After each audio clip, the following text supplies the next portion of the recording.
안녕하세요. 한재훈입니다. 키보드로 읽는 동양사상 세 번째 주제인 의의 네 번째 강의를 시작하겠습니다.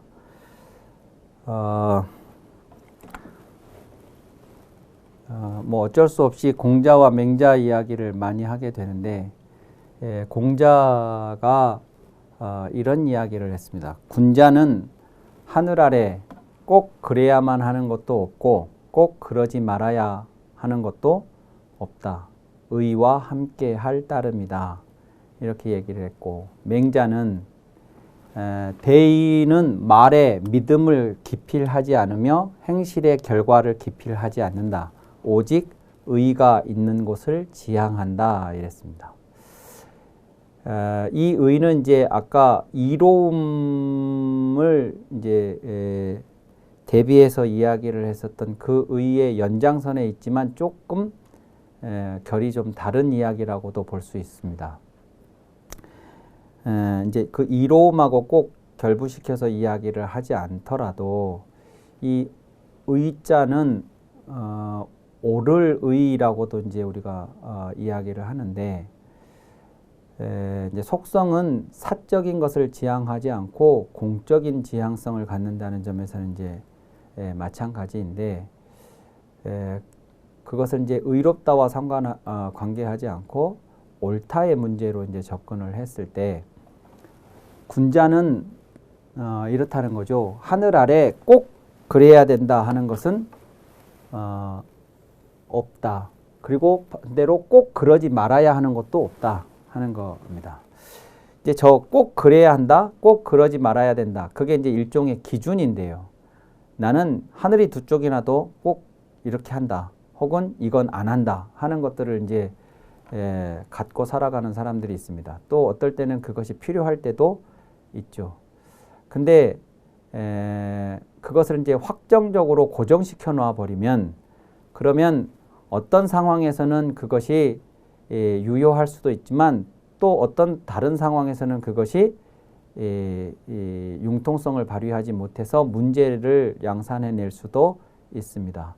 그래서 하는 말이, 어떤 것을 꼭 그래야 한다, 그러지 말아야 한다가 아니라, 그래야 한다라서가 내가 그렇게 하는 게 아니고, 그것이 그렇게 했을 때 의로우면 그렇게 하는 거고, 그걸 하지 말아야 한다 그래서 안 하는 게 아니라, 안 했을 때 의로우면 안 하는 거라는 거. 그러니까 그래야 된다, 그러지 말아야 된다가 기준이 되는 게 아니라, 뭐가 의로운 것이냐라는 것을 따져봐야 된다. 그렇게 살아가는 사람이 군자라는 거예요. 그러니까 이게 일종의 이제 신념일 수도 있는데, 나는 꼭 그렇다 혹은 또 꼭 그러지 않는다라고 하는 게 신념일 수도 있는데, 이 신념이라는 게 자칫 고정이 되게 되면, 그러면 이제 그게 맹신이 되게 되고, 그것이 이제 맹목적인 것이 될 수가 있겠죠. 그러니까 뭘 한다 안 한다가 아니라, 하는 것이 의로우면 하는 거고, 안 하는 것이 의로우면 안 하는 것이 맞다는 것이죠. 그래서 어떨 때는 하는 것이 의로워서 했더라도 상황이 바뀌어서 그렇게 하는 것이 오히려 의롭지 않을 경우에는 그것을 포기하는 것이 의로운 것이면 안 해야 맞다는 것입니다. 그 신념이 중요한 게 아니고 의로움을 지향하는 그런 자세가 중요하다는 말을 이렇게 얘기했습니다. 맹자는 이렇게 얘기했죠. 대인은, 이제 공자는 군자라는 말을 썼는데 맹자는 대인이라는 말을 많이 씁니다. 사실 이 소인이라는 말이 군자의 이제 상대적인 개념으로 공자는 많이 사용을 했는데, 맹자도 그렇게 쓰기는 합니다만, 이 소인에 반대되는 더 분명한 용어인 대인이라는 말로 맹자는 이제 많이 이야기를 하기도 했습니다. 이 대인은 말에 믿음을 기필하지 않으며, 이 기필이라는 게 뭐냐면 꼭 그렇게 한다 합니다. 기약할 기자에 반드시 필자. 꼭 그렇겠다고 다짐하는 것을 말하는 거죠. 그래서 말에 믿음을 기필하지 않는다라고 하면, 언하고 신의 관계가 있는데, 웬만하면 말은 신뢰할 수 있게 해야 됩니다. 믿음을 줄 수 있게 해야 됩니다. 그리고 말을 했으면 그 말을 지켜야 합니다. 웬만하면 그래야죠. 반드시 필. 이게 말은 믿음을 기필한다. 반드시 믿음직스럽게 한다라는 거예요. 근데 꼭 그렇지 않다가 불필신입니다. 맹자 이야기가 지금 그 얘기죠.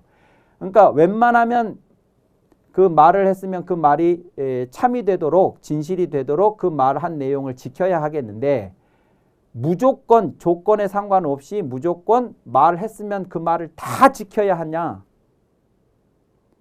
그건 아닐 수 있다는 것이죠. 어떤 상황에서는 지켜야 할 수도 있겠지만 오히려 지켰을 때 그것이 문제를 일으킬 수도 있습니다. 예컨대 대통령에 출마하신 분들이 많은 공약들을 내놓는데 그 공약을 내놓을 때는 이제 그것이 사람들한테 호소력을 가질 거라고 생각해서 이제 내놨는데 나중에 정작 이제 당선이 된 다음에 국정을 운영하다 보니 그 약속을 선거 당시에 공약을 했던 약속을 지키게 되면 그때는 검토하지 못했던 상황들을 알게 되면서 오히려 그것이 국가에 큰 문제를 일으킬 수도 아직은 조금은 섣부를 수도 좀 시기상조일 수도 있는 것들도 있을 수 있겠죠. 근데 내가 공약을 했으니까 반드시 지켜야 된다고 밀어붙이면 되느냐? 아니면 내가 공약을 했지만 그것을 지키지 않는 것이 지금으로서는 현명하다 싶었을 때 그것을 양보하는 것이 맞겠냐? 그러면 국민들한테 이제 그런 공약은 그렇게 했지만 이 상황이 지금 이렇다 보니 그 공약을 지키는 것이 오히려 문제가 있어서 그 공약을 지킬 수 없게 됐다고 이제 그 양해를 구하고 이제 죄송하다고 이야기를 하고 이제 그러면서 그 공약을 양보를 해야 되는 것이죠. 그래서 웬만하면 말은 그렇게 해야 되겠지만 반드시 그래야만 하는 것은 아니다 하는 이야기를.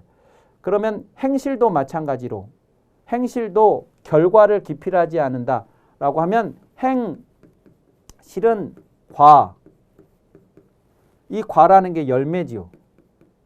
열매. 결과물입니다. 결과물. 그러니까 봄날에 나무에 아주 작은 형태로 이제 그 과실들이 맺혀서 그것이 여름을 지나고 가을까지 오는 동안에 뭐 비바람이 불기도 하고 태풍이 불기도 하고 떼약볕이 내려쪼이고 가뭄이 들기도 하고 막 그런 과정을 거치면서 많은 것들이 떨어져서 결국 이 과의 단계까지 가지 못하고 중간에 없어져 버리는 것들이 많습니다. 과일나무는.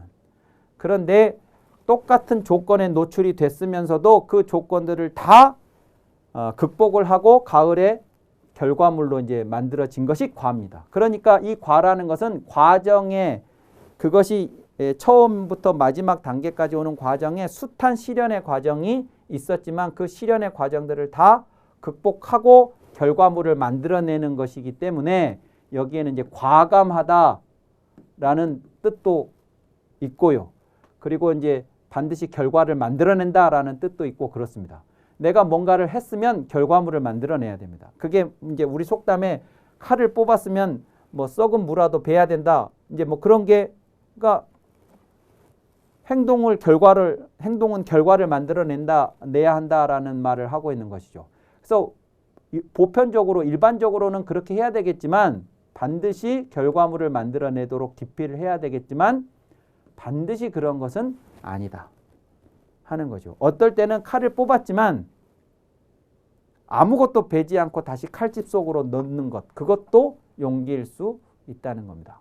그러니까 벤다 안 벤다 또 믿게 한다 안 한다 그게 중요한 게 아니고 믿게 하는 것이 옳은 거면 믿게 하는 거 실천을 하는 거고 약속을 지키는 거고 그 약속을 포기를 하는 것이 옳은 거면 약속을 포기해야 하는 거고 또 행동을 했으면 결과를 만들어내는 게 옳은 거면 만들어내는 거고 그 결과까지 가서는 오히려 문제가 생긴다 싶으면 결과를 이르지 않는 것이 옳은 거면 그것을 선택을 해야 된다. 그러니까 믿게 한다, 결과를 만들어낸다 이게 중요한 게 아니고 오직 의가 있는 곳을 지향한다. 대의는.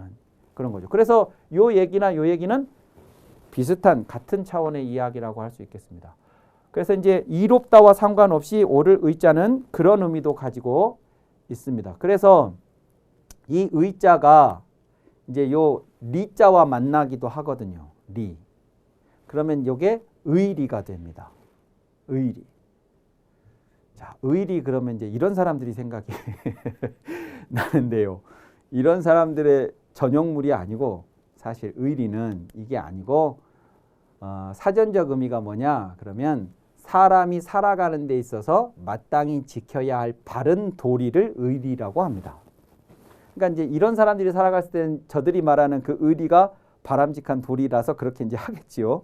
그런데 의리의 그런 의미가 막 이렇게 주먹 쥐고 하는 그런 게 아니고 우리가 살아가면서 마땅히 지켜야 할 바른 도리를 의리, 요 의자에 리자가 붙는 이유가 이제 그런 것입니다. 그래서 강의라는 단어가 있죠. 강의. 지금 제가 강의를 하고 일종의 강의를 하고 있는 것인데 그러니까 이제 어떤 주제에 대해서 혹은 어떤 텍스트에 대해서 그것이 가지고 있는 속뜻 그것이 무엇인지를 밝혀서 설명하는 것. 그런 것이 이제 강의 할 때 요 의자가 쓰이기도 하고 또 요 리자에는 국리라고 해서 어떤 그 사물이나 사건이 가지고 있는 그 지난번에 이걸 결이라고 제가 설명을 드렸었는데 옥에 있는 결 그 내면의 속 사정을 파고들어서 그것을 알아내는 것을 국리라고 이야기를 합니다. 그래서 아까처럼 이제 말을 할 때 반드시 그 말을 지켜야 되냐, 행동을 할 때 반드시 결과물을 만들어내야 되냐, 그것이 아니고 그것이 옳은 것이면 하고 옳지 않은 것이면 안 하고 이렇게 이제 해야 된다라고 했을 때 그게 옳은 것인지 아닌지를 이제 알아야 그걸 선택을 할 수가 있을 텐데 그것을 하려니까 이제 미리 어떤 것이 옳고 어떤 것은 옳지 않은 것인지 이 상황에서는 이게 옳은 건지 저게 옳은 것인지를 알 수 있는 준비들을 할 필요가 있는 거죠. 그래서 이제 이 의리를 이제 학습하는 것이 필요해서 이제 옛날에 학자들은 이제 자신들이 공부하는 목적을 저 의리를 파악하고 의리를 장악하는 것이 공부의 목적이라고 많이 이야기를 하기도 했습니다. 의자가 이제 그렇게도 쓰인다는 것을 알아두실 필요가 있겠습니다. 이제 그런 차원에서 보면 아까 꼭 그래야 되냐, 꼭 그러지 말아야 되냐라고 하는 문제에서도 잠깐 말씀을 드렸듯이 의는 고정되어 있는 것이 아닙니다. 고정된다 그러면 꼭 그런다, 꼭 그러지 않는다 이제 이런 식이 될 텐데 의는 그런 것이 아니니까요. 그렇게 하는 것이 의일 수도 있고 그렇게 하지 않는 것이 의일 수도 있으니까 어떤 상황에서는 그렇게 하는 게 의였는데 옳은 거였는데 또 다른 상황에서는 그렇게 하지 않는 것이 옳은 것일 수도 있다면 의는 고정되어 있는 것이 아닌 거죠. 그 속성은 마치 이제 이 나침반의 바늘하고 유사합니다. 신영복 선생이 쓰신 글과 글씨인데 북극을 가리키는 지남철은 무엇이 두려운지 항상 바늘 끝을 떨고 있습니다. 여윈 바늘 끝이 떨고 있는 한 바늘이 가리키는 방향을 믿어도 좋습니다. 만약 그 바늘 끝이 전율을 멈추고 어느 한쪽에 고정될 때 우리는 그것을 버려야 합니다. 어느 한쪽에 고정되면 우리는 저 나침반을 버려야 됩니다. 이미 지남철이 아니기 때문입니다. 지남철은 이제 나침반 바늘을 말하는 건데 그러니까 이제 끊임없이 북극을 찾기 위해서 자신은 긴장하고 떨어야 하는 것처럼 의는 계속 지속적으로 매 상황마다 찾아져야 되는 거지 한번 딱 고정시켜 놓으면 그것이 이제 계속 그 자리에만 있는 그런 것은 아니다. 이제 이걸 지남철 즉 나침반으로도 얘기할 수 있지만 고전의 방식으로 이야기하자면 그건 저울과도 같은 것입니다. 저울은 여기에 어떤 물건이 오느냐에 따라서 이 무게추의 위치가 계속 바뀌어야 하는 것이죠. 계속 새롭게 찾아야 이 균형점을 맞출 수 있는 것입니다. 그래서 같은 것인데 이 고정되지 않은 의의 속성을 잘 보여주는 이야기가 하나 있는데요. 맹자 당시에 순우곤이라고 하는 인물이 있었습니다. 순우곤이라는 인물은 이제 보통 이제 그 전국 시대에 그 임금들이나 이런 사람들을 찾아다니면서 자신의 생각을 이제 설득해내고 그 임금으로부터 이제 어떤 기회를 받아서 그것을 이제 실제 현장에 정치 현실에 적용하고 이제 하는 사람들을 유세가들이라고 이제 했습니다.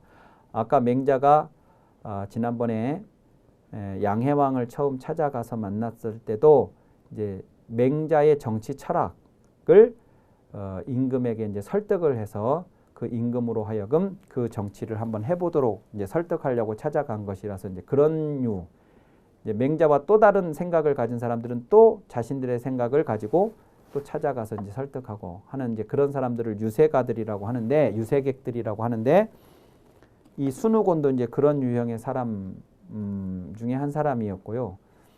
또 아주 그 말을 잘한 그런 인물로 역사 속에 기록이 되어 있습니다. 맹자와 이제 동시대 인물이었는데 어느 날 맹자를 만나서 이 순우곤이 이렇게 얘기를 했습니다. 남자와 여자가 직접 주고받지 않는 것이 예입니까? 이렇게 물었습니다. 그러니까 어떤 물건을 남자가 여자에게 손으로 건네주고 여자가 남자로부터 그 손으로 물건을 건네받고 또 반대로 또 여자가 건네주고 남자가 건네받고 이제 이렇게 할 때 직접이라는 건 이제 손에서 손으로 이렇게 하지 않는 것이 예냐 이렇게 물었죠. 그러니까 맹자가 예입니다 이렇게 답을 했습니다. 그러니까 이제 직접 주고받지 않으면 어떻게 하냐 그러면 이제 무슨 이제 그 물건을 어떤 이제 쟁반 같은 어떤 곳에다가 이렇게 담아서 이제 땅에 놓고 가면 그러면 이제 상대방이 거기서 이제 들고 이렇게 가고 뭐 이제 이런 방식으로 이제 하라고 되어 있거든요. 그러니까 직접 주고받지. 그러다 이제 직접 주고받다 보면 이제 손과 손이 맞부딪힐 수도 있고 손과 손이 맞부딪히면 이제 전기가 일어날 수도 있고 이제 뭐 이렇게 찌릿찌릿 할 수도 있고 이제 그런 거 아니겠습니까? 하여튼 그래서 이제 뭔가 이제 그 사달이 날 수가 있으니까 애초에 이제 그것을 방비하는 개념이었습니다. 그래서 그것이 예냐고 물었고 예입니다라고 대답을 했죠. 그러자 순우곤이 다시 물었습니다. 형수가 물에 빠졌다면 손을 잡아서 구원해야 합니까? 이렇게 물었습니다. 자, 이 형수는 여자죠. 그러면 그 여자를 내가 형수라고 부르는 사람이면 나는 남자겠죠. 시동생 남자가 되겠습니다. 시동생. 형수와 시동생의 사이를 수수관이라고 그럽니다. 수수관. 아버지와 아들을 부자간, 또 뭐 시어머니와 며느리를 고부간 이렇듯이 수수관이라고 이제 합니다. 형수와 시동생의 사이를. 그런데 이 수숙이라고 하는 이 관계가 대단히 조심스러운 관계라고 이야기를 합니다. 그러니까 어떤 경우에는 이 시동생이 이 형수를 어머니처럼 생각하는 경우들도 있죠. 물론 이제 그런 특수한 상황들도 있습니다. 근데 이제 그런 상황이 아니고, 그러니까 형수가 시집 와서 막 시동생들을 막 목욕시키고 키우고 막 이런 경우들도 있지만 그런 상황이 아니고 이제 일반적으로 수숙관이라고 했을 때 이 조심스러운 관계로서의 수숙은 뭐냐 그러면 예컨대 이제 남편과 이 아내가 나이가 한 10살 정도 차이가 난다. 뭐 대여섯 살 차이가 난다. 7, 8살 차이가 난다. 그러면 남편의 바로 밑에 2, 3살 터울의 남동생이 있다면 이 남동생이 형수보다 나이가 많은 경우들이 많습니다. 근데 이 남동생이 아직 결혼을 안 했거나 뭐 결혼을 했더라도 마찬가지이기도 하는데 그러면 나이가 더 많은 시동생과 나이가 어린 형수 사이는 이게 조심해야 되는 사이라고 생각을 한 거죠. 예. 그리고 이제 아주 오래 전에는 또 이제 그런 일들도 있었으니까. 그러니까 남자들이 다 결혼을 하는 것이 아니고 그 형제들 중에 이제 한 사람만 대표적으로 결혼을 하는 이제 그런 상황도 있을 수도 있었으니까 이 시동생과 형수는 항상 서로가 서로를 조심하고 이제 그 불상사를 미연에 방지하기 위해서 그 직접적인 접촉을 이제 피하고 막 이제 이런 것들을 이제 예라는 이름으로 장치들을 해 두었던 것입니다. 자, 그런데 일반 남자 여자가 직접 손과 손으로 물건을 주고받지 않는 게 예인데, 그런데 그 여자들 중에서도 이제 이 형수가 아까 말씀드린 이제 그런 의미의 형수가 물에 빠졌다고 하면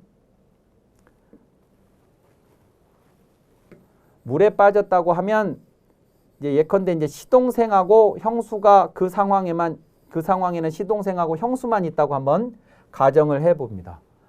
형수가 물에 빠졌는데 물에 빠진 형수를 구할 수 있는 도구는 그 주변에 아무것도 없습니다. 아무것도 없고 이제 시동생만 있습니다. 그럴 때 형수의 손을 잡아서 구원해야 하냐 그겁니다.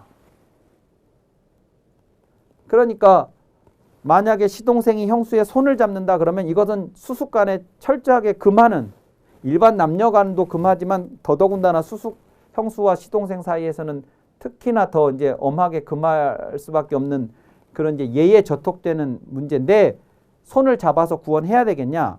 만약에 이 예를 지키겠다고 형수를 지금 물에 빠져서 허우적거리고 있는데 뭐 도구가 없다고 저걸 어쩌지 하고 이제 자기 손을 내밀지 않고 그냥 멀뚱멀뚱하고 있다 그러면 형수는 나는 예를 지켰지만 형수는 물에 빠져서 죽을 수도 있다 하는 겁니다. 자, 그러니까 지금 두 개가 충돌한 겁니다. 형수를 살려야 한다는 원칙 하나와 형수의 손을 잡으면 안 된다는 원칙이 충돌을 지금 하는 상황이죠. 하나를 지키려면 하나를 포기를 해야 되는 이제 그런 상황입니다. 그 상황을 순우곤이 질문을 했습니다. 그러자 맹자가 이렇게 얘기했죠. 형수가 물에 빠졌는데 구원하지 않는다면 이것은 짐승이나 다름없습니다. 남자와 여자가 직접 주고받지 않는 것은 예이고 형수가 빠졌을 때 손을 잡아 구원하는 것은 권입니다. 이렇게 얘기했습니다.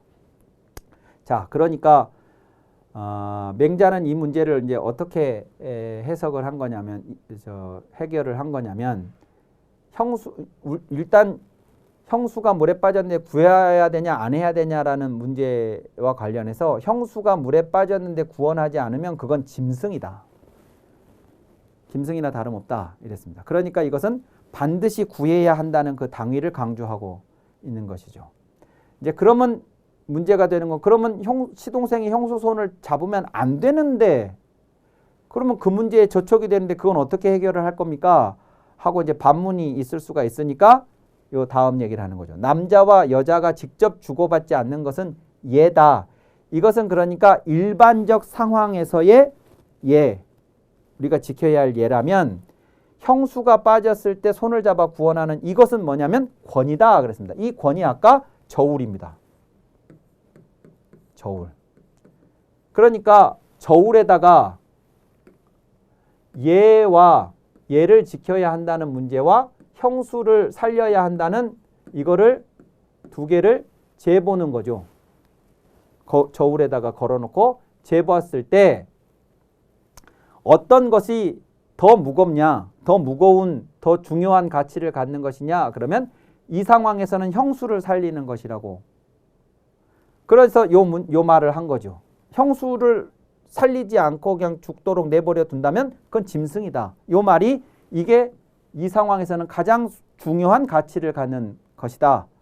그러면 이제 이 문제가 이 문제하고 이제 충돌을 했을 때 이게 중요한 가치니까 이건 특수한 상황에서의 중요한 가치를 갖는 것이니까 형수를 살리기 위해서 손을 잡는 그 방법밖에 없다면 손을 잡아서라도 형수를 살려야 된다 하는 것이죠. 그러니까 더 큰 원칙을 위해서는 작은 원칙은 양보될 수 있다. 그것을 저울에 재보듯이 따져볼 수 있어야 된다는 것이죠. 그러니까 이제 이 예를 만든 것은 시동생이 형수 손을 잡으면 안 된다는 이 예를 제정한 것은 시동생이 이제 형수에 대해서 나쁜 생각을 할 수가 있다는 것을 이제 우려해서 그런 것인데, 이 특수한 상황에 형수를 물속에서 구하겠다고 형수 손을 잡는다고 한다고 해서 그 상황에서 시동생이 무슨 이상한 생각을 하거나 그럴 수는 없는 거 아니냐.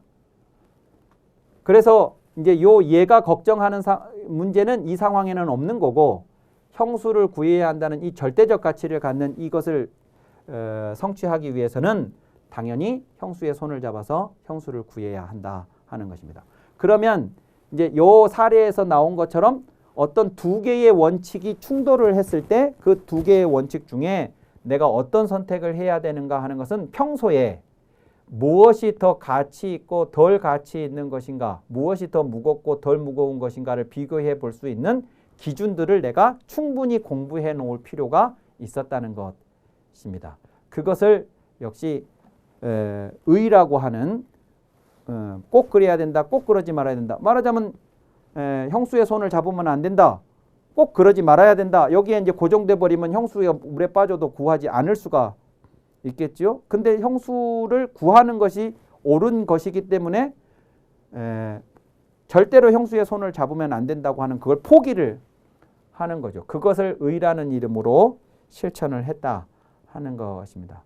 그래서 이제 이 오늘 말씀드린 이 의로움은 이제 이로움과 대비되어서 언급되었던 거하고는 조금 다른 차원의 의로움이라고 하는 그 개념의 성격도 있다는 것을 설명드렸습니다. 오늘 강의는 이것으로 마치고 다음 시간에 의로움에 대한 마지막 이야기를 하도록 하겠습니다. 감사합니다.